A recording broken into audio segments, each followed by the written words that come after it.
Assalamualaikum warahmatullahi wabarakatuh. Pada kuliah kesempatan ini, Bapak ingin menyampaikan materi tentang khalifah manusia di muka bumi ini. Perhatikan oleh kalian surat Al-Baqarah ayat 30-37. Ayat itu menjelaskan tentang proses perjalanan kehidupan manusia di muka bumi. Tegas di situ Allah menyatakan ketika berfirman kepada malaikat. Ya, Allah mengingatkan kepada kita, wa id qala ya, lil malaikat inni zailun fil ardi khalifah. Ya, dan ingatlah ketika Tuhan ya, berfirman kepada malaikat, ya, mengatakan kepada malaikat, inni zailun fil ardi khalifah. Sesungguhnya aku akan menciptakan khalifah di muka bumi. Nah, disinilah kemudian malaikat mengajukan pertanyaan. Apakah engkau akan menciptakan di muka bumi ini keruksakan atau pertumpahan darah? Ya. Ini yang diajukan oleh malaikat pertanyaan itu. Sementara kami, nahnu nusabbiku bihamdi rabbik. Sesungguhnya kami senantiasa mensucikanmu dan memujimu. Tetapi mengapa engkau akan menciptakan manusia sebagai khalifah di muka bumi? Maka a'lamu la ta'lamu. Sesungguhnya aku lebih mengetahui sementara kamu tidak mengetahui. Inilah ada rahasia yang Allah ingatkan kepada kita. Bahwa penciptaan manusia di muka bumi ini, Masya Allah, sungguh luar biasa. Kita diamanati sebagai khalifah agar menjadi manusia yang bermanfaat, menjadi manusia yang berguna, menjadi manusia yang bisa mengelola alam semesta ini sehingga tidak terjadi kerusakan, sehingga tidak terjadi pertumpahan darah di antara sesama manusia. Namun apa yang terjadi? Sungguh manusia itu senantiasa berbuat zalim. Ya. Bukan ke dalam ayat itu pun Allah mengingatkan ketika Allah memerintahkan kepada malaikat ya, agar mereka semuanya menghormat kepada Adam. Ya. Wa id qala lil malaikati isjudu li Adama fasajadu illa iblis. Ya. Maka Allah memerintahkan kepada semua malaikat untuk menghormat kepada Adam. Semuanya menghormat malaikat itu. Tetapi illa iblis. Ada satu makhluk halus yang bernama iblis. Dia termasuk orang yang bukan termasuk makhluk halus yang kafir. Ya. Nah, disinilah kita diingatkan dalam proses sejarah bahwa iblis itu adalah makhluk Allah yang sebelumnya adalah taat sekali. Ya, tetapi ketika diciptakan Adam, maka disinilah iblis itu dinyatakan wastakbar. Dia sangat sombong. Karena apa? Merasa kedudukannya lebih tinggi. Dia diciptakan dari api, sementara manusia diciptakan dari bumi. Nah, inilah perjalanan sejarah. Ya. Yang akhirnya ketika Allah menempatkan Nabi Adam dan Hawa di surga yang begitu indah, yang begitu enak, dan silakan untuk memakan apa yang ada di situ sampai merasakan kenikmatan yang luar biasa, maka Nabi Adam berkeinginan terus-menerus berada di situ. Tetapi Allah mengingatkan, wala taqrabu hada ya sajaratin. Tapi janganlah engkau sekali-kali mendekati sebuah pohon. Tetapi apa yang terjadi? Justru Adam tergoda oleh iblis yang akhirnya memakan buah khuldi yang berada di surga. Setelah memakan buah khuldi itu, akhirnya Allah pun sangat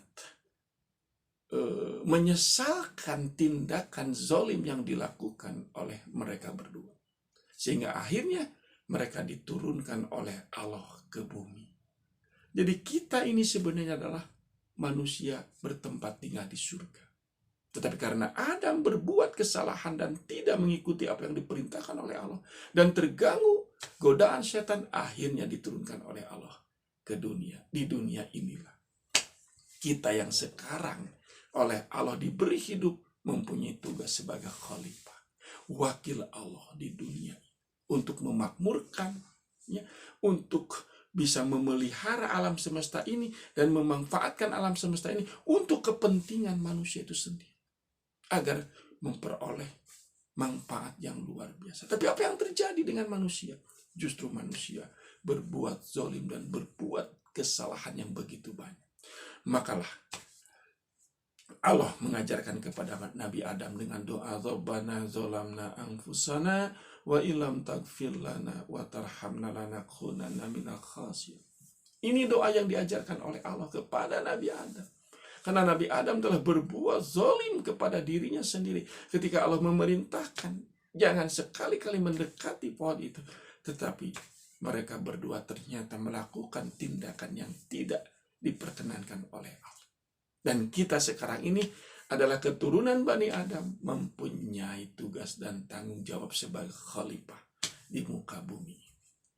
Dan risalah yang dibawa oleh Nabi yang terakhir, Nabi Muhammad SAW, tidak lain adalah agar kita menjadi manusia yang dinyatakan oleh Nabi khairun nas, sebaik-baiknya manusia, anfa'uhum linnas, adalah orang yang bermanfaat bagi orang lain.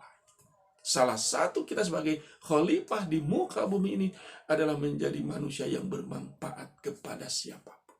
Bukan sebaliknya, menjadi manusia yang membuat mereka sakit hati atau bahkan membuat kerusakan. Dan ini tidak sama sekali diperkenankan untuk melakukan tindakan yang tidak diridhoi oleh Allah. Ingatlah bahwa tugas dan Rasul diturunkan di muka bumi ini membawa satu ajaran, yaitu tauhid yang Bapak ajarkan beberapa minggu yang lalu. Apa ajaran tauhid itu? La ilaha illallah. Tidak ada Tuhan selain Allah, dan kita wajib menyembah kepada Allah. Karena itulah salah satu tugas khalifah di muka bumi ini, kita adalah beribadah kepada Allah. Sebagaimana Bapak sering mengulang-ulang kepada kalian, wa ma khalaqtuz jinna wal insa illa liya'budun. Dan tidaklah kami ciptakan jin dan manusia kecuali untuk beribadah. Maka khalifah di muka bumi ini adalah mengabdi secara totalitas kepada Allah, agar kita menjadi manusia yang tadi itu, anfa'uhum, bermanfaat bagi manusia yang lain.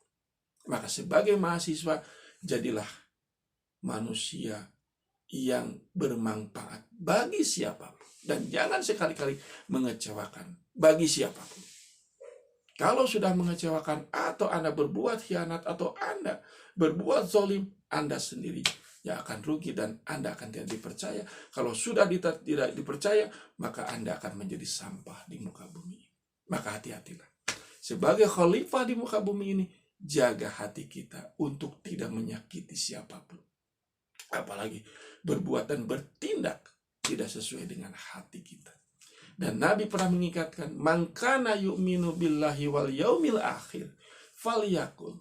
Barang siapa yang beriman kepada Allah dan pada hari akhir, falyakul, maka hendaklah kalian khairan, berkata yang baik, auliyasmut, atau lebih baik diam. Ini yang diajarkan oleh Nabi kepada kita. Maka yang pertama Nabi mengingatkan agar menjaga lidah untuk tidak berkata yang menyakitkan kepada orang lain. Ini para mahasiswa yang Bapak ingatkan kepada kalian, jangan sekali-kali lidah kalian melontarkan kata-kata yang menyakitkan. Seorang khalifah di muka bumi ini, dia mampu mengendalikan emosi.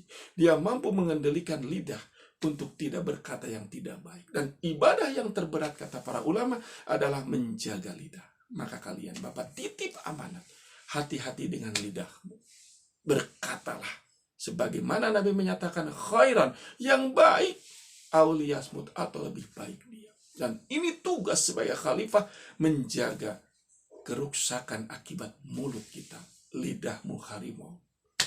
Maka Bapak ingatkan dan pesankan kepada kalian, hati-hatilah dalam setiap pergaulan kita sebagai muslim, sebagai orang yang beriman, mempunyai harga diri.